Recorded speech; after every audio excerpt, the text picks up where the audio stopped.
anybody else a little bit sad that we are moving so quickly through Joseph's life?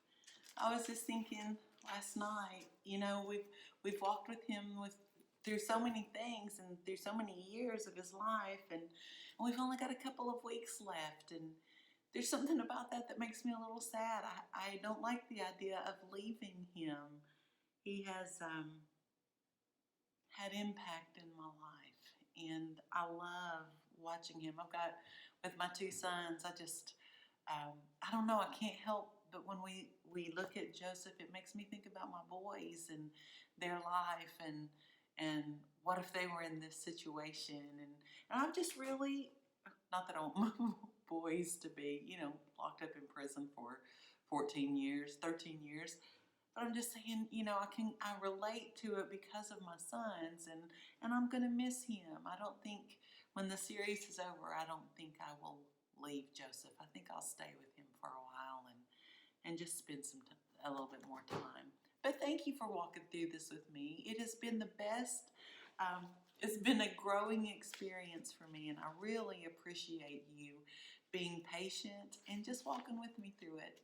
So today we're going to get into Joseph's life. We're going to look at where he is now. When we left him last week, he was in a pretty great place. He had been promoted and set in charge of pretty much the whole land of Egypt. Outside of Pharaoh's position, his was the next in line, and he was in a pretty good place. He had made quite a leap in his positioning.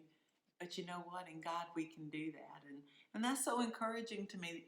No matter where we are, we don't know what tomorrow holds, but we do know, I know, pardon the cliche, we do know who holds tomorrow. And we know that his plans for us are good, that he has plans to prosper and not to harm us, plans for hope and a future, and we can count on him. We might not be able to count on a lot of things, but we can count on our Father. We can trust him to be there. And so this week we're going to get into looking at Joseph's life. He's out of the pit now. He's been delivered. He is walking in a new place. But even though he's out of the pit, there might be some residuals in there that God needs to deal with.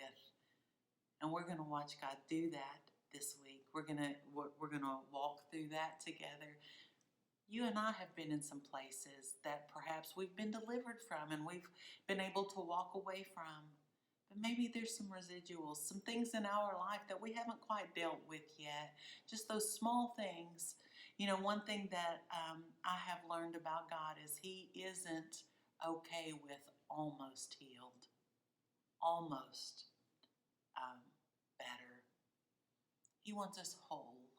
He wants us to be sound and stable. And in him, he can do that. We can be fully healed. We can be fully transformed in him. And so I'm encouraged to get into this week's session with you. We're going to press in, but let's go ahead and pray before we start. Father, I thank you so much for this time in your word. I thank you, Father, for the way that you move in our lives through your word, for the way that you transform us just by speaking. Father, I pray that we would hear everything that you have for us, that you would teach us today. We want to learn. In Jesus' name, amen. To use an old Southern term, bless his heart. Bless his heart. I mean, now he's up and he's out and he's in a great place. But I look at his life and I think about what's happened in the last 13 years of his life. Romans 5 tells us that, in our suffering, there's an opportunity for things to take place in our life. And it specifically says that perseverance creates character, and character brings hope. And I look at Joseph's life and I'm like, man, did he persevere? And in our lives, what does that look like? That means every day we get up and we do it again. When we think, I cannot do this, we do it again, and we do it again, and we do it again, and we stay faithful over long periods of time, doing the right thing because we know it's the right thing. not because of the reward of it, but because it's the right thing to do, and we do it, and we persevere, and we stay in that. Joseph did that. And I think that developed his character in the most amazing way. And I believe it develops our character. When we do the right thing, maybe when we don't feel like doing the right thing, and we keep doing the right thing, it creates character in us. And Joseph had that. It's evident in everything that he did. It's evident in the way that he interacted with the baker and with the cupbearer, and it's evident in the way that he interacted with Pharaoh. He did what he knew was right, and he pointed people to Christ in all of it. His character was strong, and I believe because of that, he had hope. He had hope, and he knew that God hadn't left him. The favor of the Lord rested on him, and so he was able to persevere, allow character to be developed in his life over a long period of time. Don't you wish it could happen like that? It's like, oh yeah, I'd like to have good character, like now.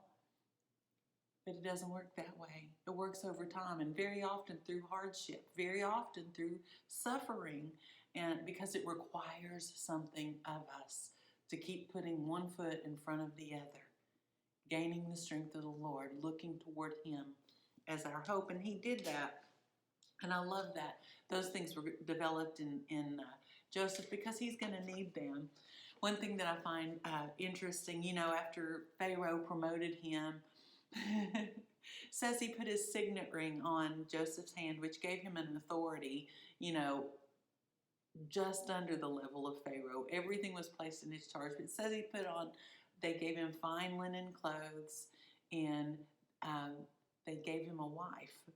And I'm thinking, now that could be a really good thing, or that could be a really bad thing, depending upon how you feel about that wife. Said he was placed in the chariot just behind Pharaoh's. I mean, his position was evident to everyone. Can you even imagine the talk that there must have been? Can you believe they pulled this 30-year-old guy out of prison, and now he's in charge of what? He's in charge of me now?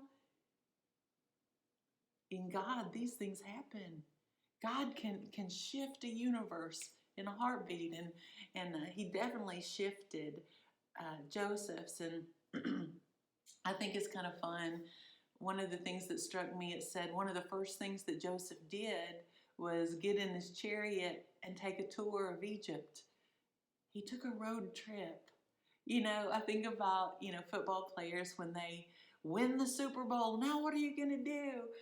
We're going to Disney World. And I feel like that was kind of where Joseph was. I mean, having been imprisoned for so long, I think he just had to go, I'm so out of here. I'm taking a road trip, and I'm going to go see everything that I've missed for so long. I believe he just took in everything that God had done. I think he probably stopped at streams. He looked at rivers. I think he appreciated the trees. I think he probably enjoyed sunrises. He enjoyed sunsets, and just took in the grandeur and the splendor of the Lord. I believe he must have just sat outside at night and looked up at the sky, and the word tells us that the heavens declare the glory of God. And in the translation, it says they literally shout to the world the glory of God. And I think that Joseph must have just taken it all in.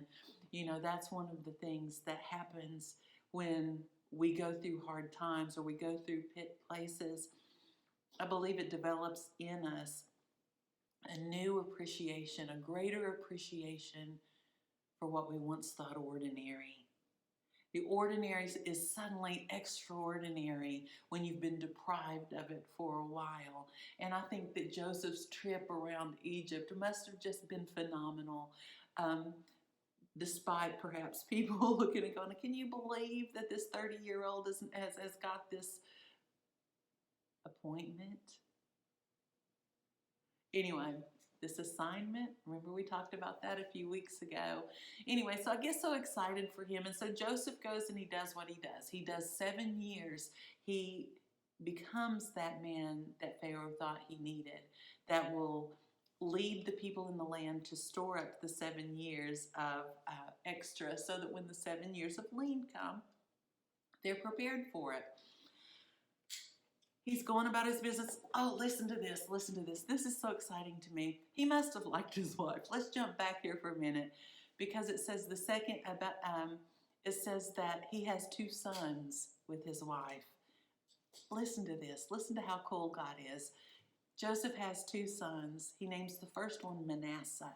And Manasseh means I will forget the pain or the hardship, the trials of the past. I will forget the pain. And it could be applied to his father's house. It could be applied to his history. But I love that the first thing that Joseph does when he names his son, he says, everything is behind me. All of it's in the past. And I'm going to forget the disgrace, the pain, the hardship, the offense, all of it. I'm forgetting it. And I am marking this day with my son, this fresh start. I'm going to call him Manasseh. And then he has his second son, and he names him Ephraim. And Ephraim means to be doubly fruitful. Is that not fabulous? Because not only is Joseph going, I'm going to forget my past, I'm going to forget all of the pain and the trial that I've been through, and I am going to become even more fruitful, doubly fruitful than I was before. He marks it with his kids' names, and I love that. I love that Manasseh is a new beginning, and I love that Ephraim is fruitful. And that's what Joseph is. Joseph is forgetting those things that lie behind, and he is pressing toward the mark of the high calling of Christ in his life. Before those words were ever written, he's doing it.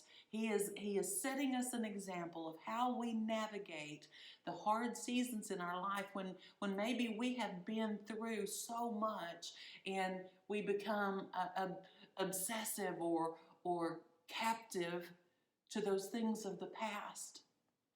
And maybe we need to make a declaration and go, I'm setting those things aside. Those are behind me. And I'm not going to allow my past to become an excuse for me to be dormant and not bear fruit in my life. Sometimes we do that. We allow the enemy to so control our thought processes that we live in the past, and we allow him to convince us, I can never do that. Oh, I could never do that because of who I was, because of what was done to me, or because of what I did to others even. But in God, it's never too late to become fruitful. In God, everything that is behind you, God can use to propel you forward if you will allow him to do that. If you will allow him to heal you to the point that you can step out of it. Don't be that person. Be the person that he's calling you to be. Now, this is something that I absolutely love the next thing. I guess you can tell I'm a little excited about him this week because I love watching God unfold his plan in Joseph's life. Okay, 7 years of plenty have come, and now they're into the second year of the famine. And if you read chapters 42 through 45 of Genesis, you'll grab all of this. But they're into the second year of the famine, and we see that Jacob and his household are suffering from the famine. So Joseph's father and his brothers are getting ready to come back into the scene. It's a setup. Anyway, it really is kind of because, like I said before, God is not okay with almost healed. And even though Joseph has made this declaration in the name of his son, Manasseh, that's forgotten and I'm moving forward, there is still a portion of the pit in Joseph. And God is getting ready to deal with that. Oh my goodness, the way that he sets things in motion. Jacob calls his sons in, the 10 guys who threw Joseph in the pit. He calls his sons in and he says, okay guys, I need you to go to Egypt and I need you to go buy grain for us. And the brothers load up. They leave Benjamin at home. He's the youngest. And his father's pretty protective, obviously, as he should be. The brothers load up. They go to Egypt. And they stand before Joseph. And they don't recognize him. But he recognizes them. Okay, let's see. It's been 13 years in prison, 7 years of plenty. So that's 20 years plus another 2 years into the famine. So he's about 22, 23 years since these brothers have seen Joseph. And I would like to think that I would recognize my sisters, 22 years from now. But here's the thing. Joseph has become an Egyptian, basically. He wears their clothing. He's in a position of leadership unlike anything else. And he's taken on their native tongue. We know this because when Joseph speaks to his brothers, he uses an interpreter. So there's no reason, honestly, for them to recognize Joseph. He's completely transformed. We won't even talk about what the Egyptians did to their skin to transform. Anyway, so the brothers come to buy grain. And I can just imagine what Joseph must be going through. And we see it play out in the way that he deals with his brothers. Number one, not revealing who he is. You can just see him going back and forth between, I'm mad at them, but I love them. They hurt me, but I want to heal. You can just see this battle going on in Joseph in the way that he deals with his brothers. And he asks them questions. He's trying to find out basically about home, but they don't know this. And so he's asking them a lot of questions. And then, I speculate, I think, what did they say that made him mad? Because he went from talking to them and asking them questions to all of a sudden accusing them of being spies. I don't know if it's because he wanted to keep them there a little bit longer or if he wanted to pay them back a little bit. This is probably the closest we see to Joseph acting out and really, displaying more of his flesh than we're used to, but he still navigates it beautifully. He's still working his way toward the eye of the needle. Anyway, he accuses his brothers of being spies, and he has them thrown in prison for 3 days.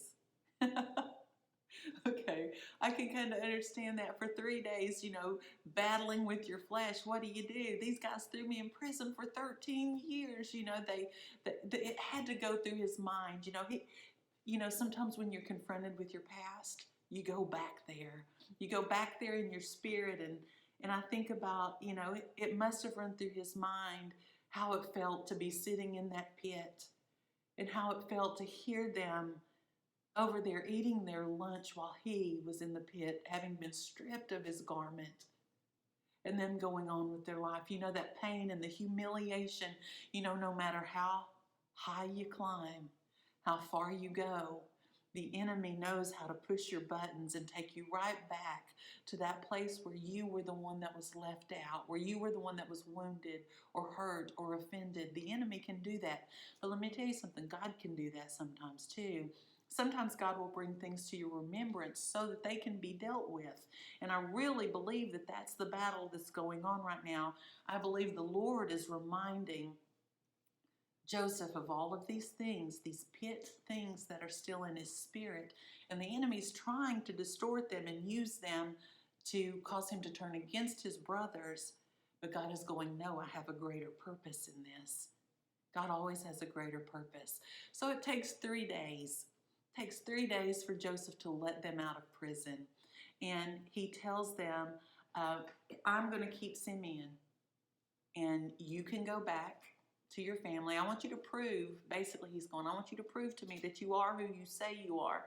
And I want you to bring back this younger brother that you say you have. And he gives them their grain.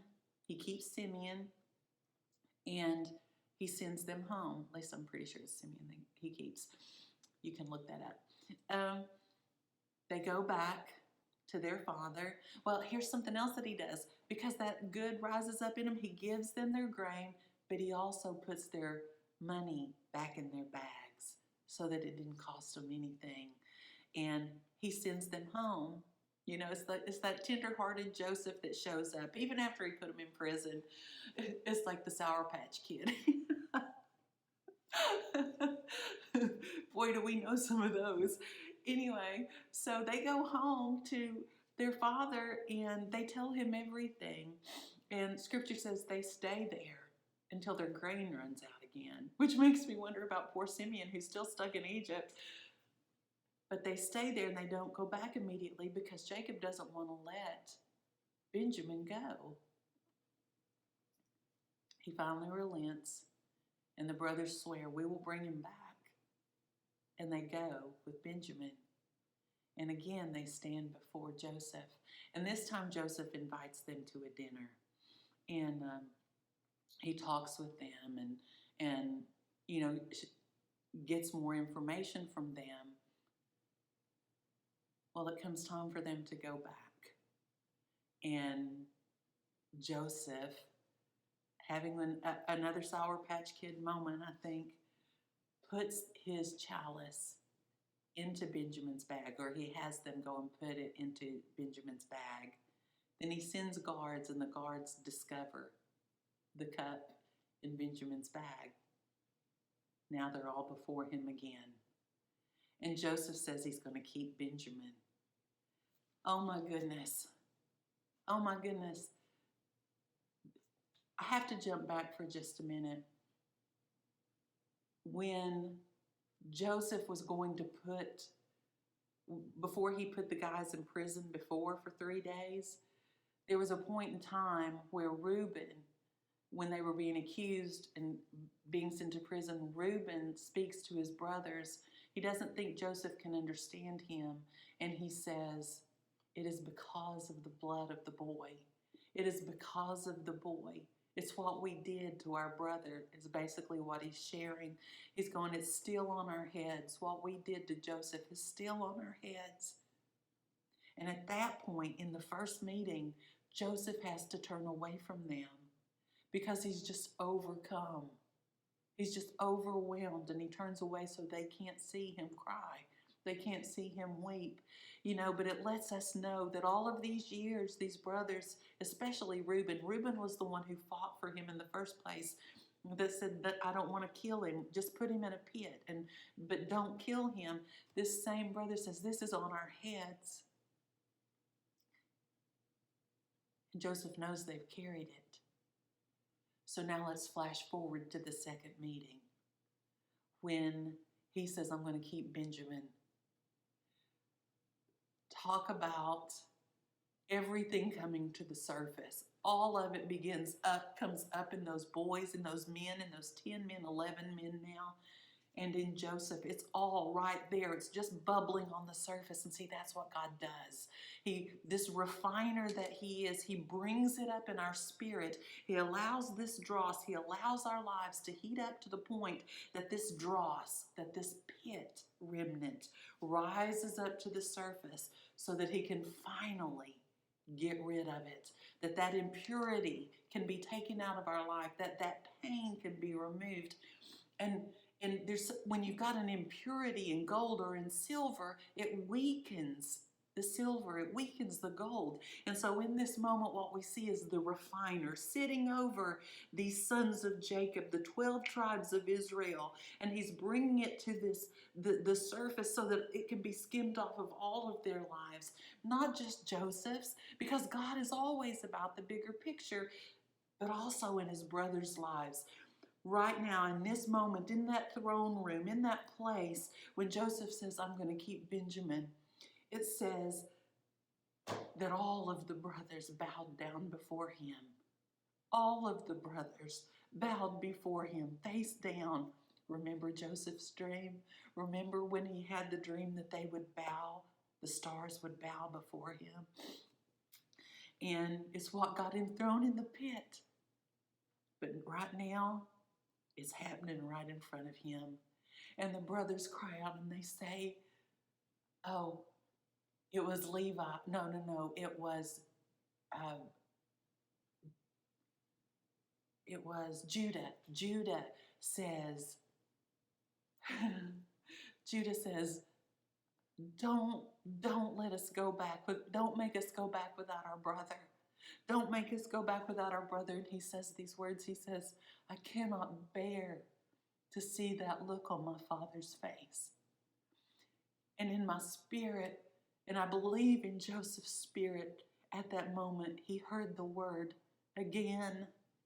I cannot bear to see that pain on my father's face again.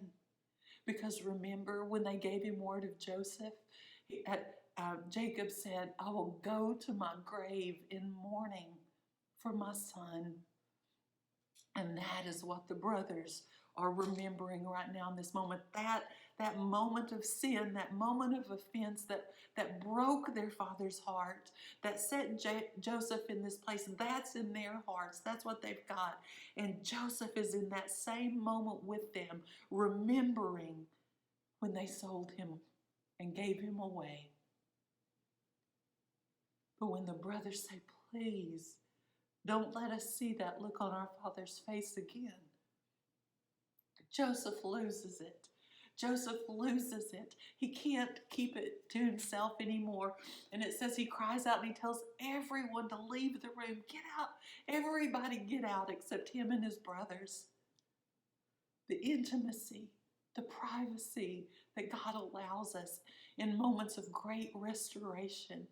And so Joseph tells them, he says, I am your brother. I am Joseph. I am Joseph, the one that you sold into slavery.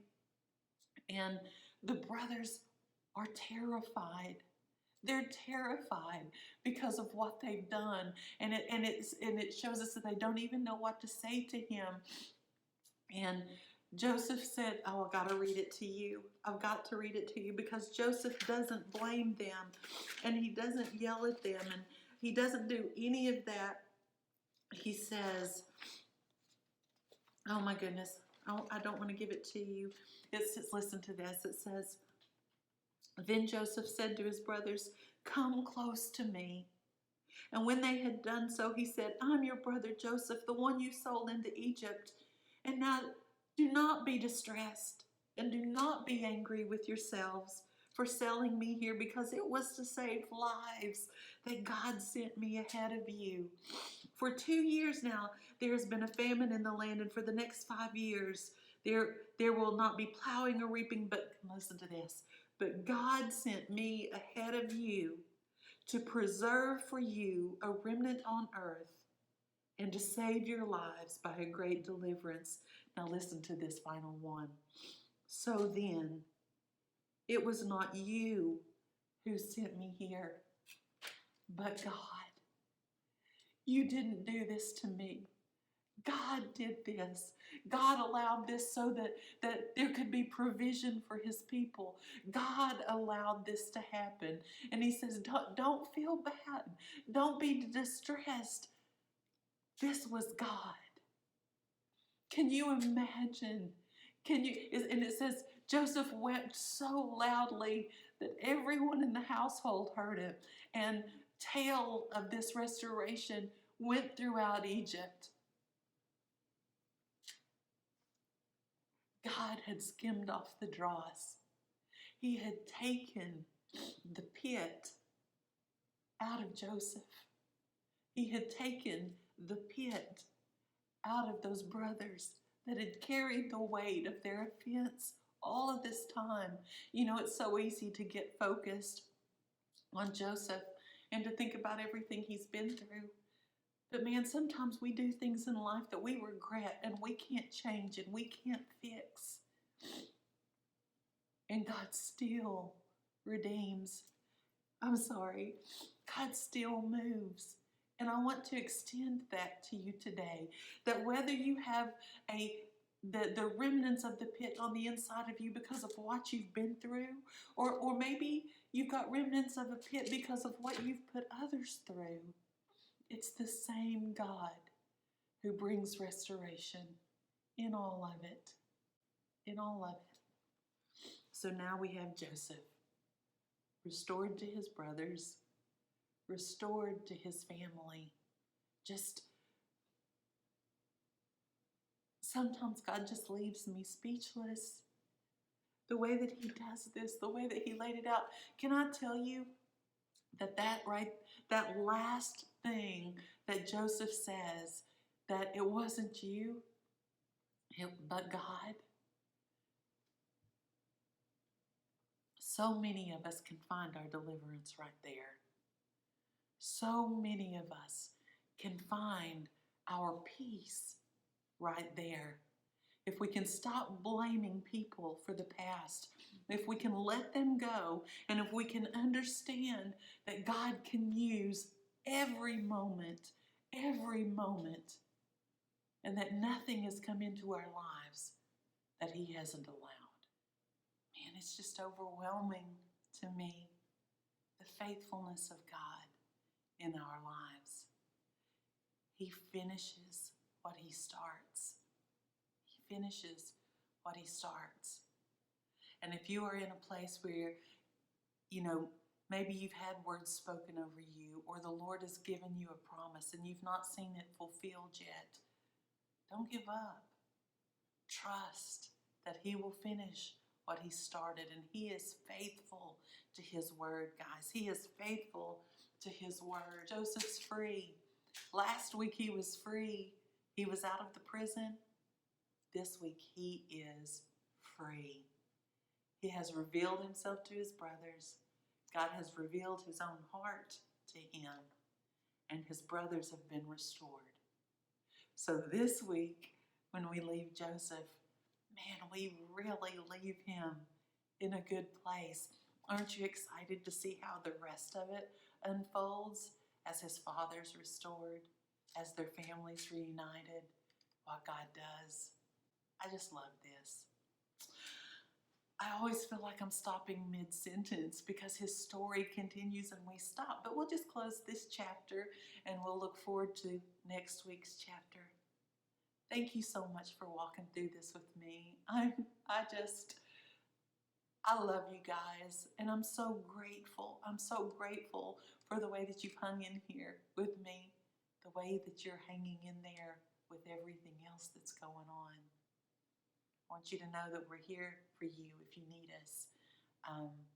Whatever we can do, however we can help you, we're here. Love you guys. See you next week.